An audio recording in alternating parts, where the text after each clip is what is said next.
Rumi, meaning Anatolian, because Anatolia used to be called the land of Rum, or the Romans. He also gained the title of Mevlana, which means our master, through his life's work there. To call him Rumi emphasizes, in a sense, the Western aspect. Rum is the Byzantine Empire.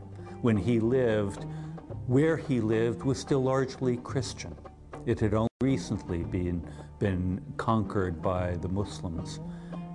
So the population was still largely Christian, largely connected in some way with the West. So we call him Rumi, which is in a sense to westernize him. But his given name was Muhammad. And in much of the Islamic literature, he's not referred to as Rumi. He's referred to as Muhammad Jalaluddin Balkhi. He was from Balkh, which is actually not from the western part of the Islamic realm, but the eastern part. So we've kind of westernized him by calling him Rumi.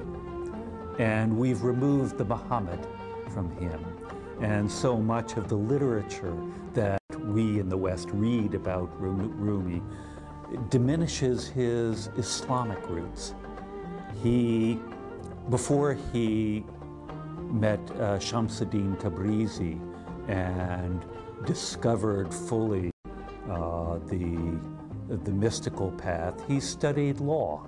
He studied the essential Islamic sciences, and he was throughout his life rooted in those. Shamsuddin Tabrizi enabled him to move beyond those, but not to negate them, not to forget them. So we Westerners tend to take Rumi as the mystic without the Islam. And we treasure those passages, those few passages, in which he seems to negate religious differences. He says, whether Hindu, whether Christian, whether Buddhist or Zoroastrian or whatever, it makes no difference. And in one sense, that's true. These are part of the world of form. But in another sense, one has to pass through that world of form, through the particularity of religion, and that's important. For me, as a Christian, to read Rumi,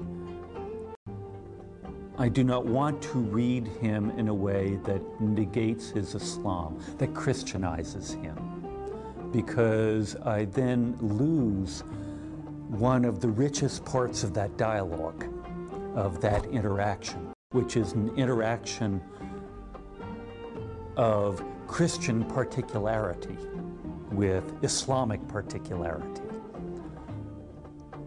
If I negate that particularity, the uniqueness of each tradition, its own particular form and pattern and history, then I lose the importance, the value of the conversation. It becomes chit-chat, in a sense. So it's important to remember that Jalaluddin Rumi is Muhammad Jalaluddin Rumi, and to engage in the particularity and the uniqueness of that particular source of his knowledge.